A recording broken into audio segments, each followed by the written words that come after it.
Greetings, I'm Dr. Larry Ruddle, the Dean of Faculty here at Belhaven University in Houston, and I'd just like to say welcome aboard. It's been great to have you go through the process of filling out the application, submitting, and we're very excited that you're now part of the Belhaven Houston faculty and excited about how God might use you here in our midst to bless students and hopefully to bless you as well. That's our goal. As we begin, I'd like to take a time through this video is to go over a little bit about our culture here at Belhaven University Houston, kind of the atmosphere we want to set for yourself and for your students as you approach teaching week in and week out as God provides opportunity.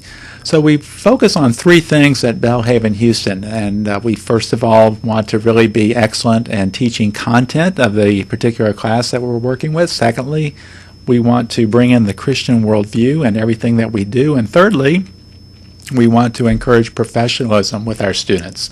So let's talk about all three of those things one at a time. First of all, we want to stress the content of our topic. We want you to be excited about your content area, the courses you're teaching, so that you can bring that enthusiasm for learning to the students.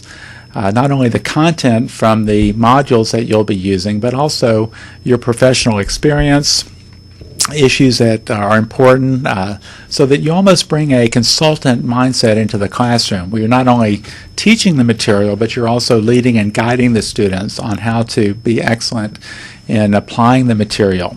And you're encouraging students constantly to analyze and apply as they go about their learning. And that's why we want the full 4 hours for our classes from 6 to 10, that we want to have that enthusiasm level continue on through the whole 4 hours, which also means that you are free certainly to bring a variety of approaches and techniques as the module allows, via lecture, student discussion, small groups, video clips, cases, activities. All of these are great ways of breaking up the time and accentuating the learning, so that when the students walk away, they have a great idea of the content of their particular discipline that they're taking regarding their major. Secondly, we want to emphasize the Christian worldview. The scriptures don't need to be allocated to a few verses at the beginning of class or a short prayer, but we really encourage you to bring in the Christian viewpoint throughout your course, which means bringing in the scriptures. So feel free to certainly cover the scriptures that are listed in the modules. We have scriptures in each class that we teach, but we also feel free to bring in other pertinent scriptures, because we want to not only teach the content area, and some of it's secular, some of it may even be anti-Christian, but it's okay, because we need to be in the world but not of the world. And that's where the biblical analysis comes in, where we can redeem it. We can say, okay, we don't like this, but how can we do it different? How can we do it better, so that we are indeed the light of the world, and we're inspiring students to inject their faith into everything that they're doing in meaningful ways.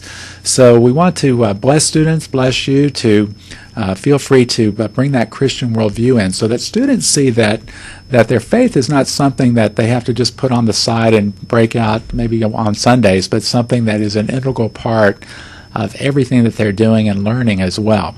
And that Christianity is certainly pro-intellectual, as we look at Romans and Paul's arguments and the great intellect that's presented in the Scriptures. As we look at Proverbs chapter 1, the end of the chapter, we see that wisdom is in the marketplace, is calling out in the streets, so that at the city gates, so that God's truth is relevant and pertinent and should be front and center everywhere. And so we want to encourage students to see how that works in everything that they're taking. So thirdly, after we look at the content area, we look at that Christian worldview. Thirdly, that we also want to stress professionalism. And that's where your mentoring comes in. We're trying to coach up our students to communicate clearly, to take pride in how they write their papers as far as formatting and grammar, and that's where the APA formatting comes in. It's really not a big deal, except it is part of professionalism, that you want to give customers what they want, that you want to deliver things in the right kind of way in your organizations, and we want our students to be set apart because they do have a sense of professionalism. So that we want to hold students accountable. We want them to turn work in on time. We want them to arrive at class on time. But also we're dealing with students who are adult students We're talking about 5-week classes. Stuff happens, so there's a fine line there. We want to encourage professionalism and accountability, but also we want to give students the opportunity to complete assignments and to get grades for those assignments, because if they're not turning things in, they're not learning. So there's that fine line there between professionalism and coaching and learning and helping students face the difficulties that they face in life. So there's no pat answers for each situation, but the idea is that we want to maintain those standards, but yet coach those students up so that they can succeed as God allows as much as possible. And we want to show students a way that they can succeed in the program. So having said those 3 key areas, we also want to look at a couple scriptures that outline our point of view as we think about education here at Belhaven, Houston. First of all, Genesis chapter 1, beginning with verse 26. After God describes creation, he talks about verse 26, then God said, let us make man in our image, after our likeness, and let them, men and women, have dominion over the fish of the sea, and over the birds of the heavens, and over the livestock, and over all the earth, and over every creeping thing that creeps on the earth.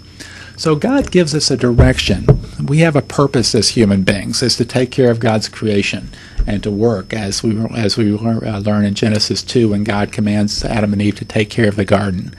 So we want students to have a sense of purpose as they take their courses here at Belhaven, that they're not just getting isolated information, for example, like in the business curriculum in marketing and finance and international business, but they're seeing how the whole thing fits to actually run a business, to actually succeed in leadership in an organization.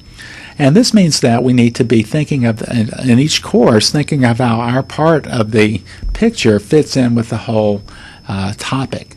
And this, in the business curriculum, this comes through the having an understanding of what we call these comprehensive business exam guidelines, or CBE, which is in your Cybergate for Belhaven faculty, Belhaven Houston faculty, which we'll talk more about in another when we get into the details of your orientation. But here we talk about there's a CBE section in your Belhaven Houston faculty area there in Cybergate that talks about, which is a PDF handout that talks about the different topics that students will be tested on when they take their last class in the business program. Undergraduate we're talking about. So that means that we want, if you're teaching accounting, we want you to look at that CBE document and see what the requirements are for accounting and make sure you're emphasizing those requirements so that we're constantly reviewing and seeing how the whole picture fits together, for example. So sense of purpose is important. We should always be asking the question, why are we talking about this? What's the point?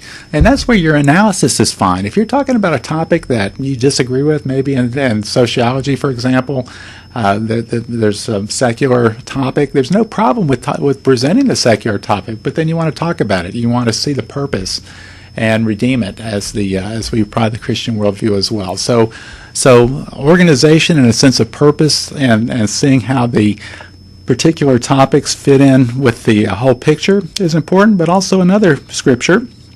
The second one is in Matthew. As we think about servant leadership and how Jesus led as a servant, we want to also take a look at what he said about the result of his leadership and what it means for us as faculty here at Belhaven University here in Houston. So let's take a look at Matthew 11, verses 29, actually 28 we'll start with, through 30. Jesus says, "Come to me, all who labor and are heavy laden, and I will give you rest. Take my yoke upon you and learn from me, for I am gentle and lowly in heart, and you will find rest for your souls. For my yoke is easy and my burden is light." So we want to create this sense of peace in the classroom for our students. Our students come in harried, frustrated, fighting traffic. Some get up at 4 or 5 o'clock in the morning and then are coming to class at 6. You're feeling the same thing as a faculty member. So the more you can inject this sense of peace, and the idea is that we don't want to add unnecessary burdens to faculty. We don't want faculty to add unnecessary burdens to students. And that's exactly what the Pharisees did. They added burdens. And what we want to do is we want to remove burdens. And the way we do that is to make a clear communication on how students can succeed and be cheerleaders. We don't want to be on the backs of our students, but we want to be on their team as mentors, guiding and directing them, encouraging them. Our students, just like you and I as faculty, are not perfect, and so we need the grace of God every day. So in the classroom, we want to show that grace of God, of Jesus Christ, but we also want to uphold the standards, our academic standards. So there's that fine line of grace and truth. And there's no quick and easy answer on how to make that happen. But it's a mindset that we think is very important, that you're showing blessing and refreshment in the classroom. And one way you can do that is through humor, through great activities that are fun and energizing for learning's sake, so that you're keeping that interest and energy and that refreshment, as we said, throughout the 4 hours of class. So again, certainly an atmosphere we want to create here at Belhaven University Houston, a purpose of refreshment, so that learning is exciting for students as they see how it can apply and how they can use it. And we want you to be blessed as well. Belhaven Houston is all about calling, that we're called to teach here. We feel our students are called to learn here, and we want to be a blessing and equip these saints for the service of the Lord. Thank you for your time.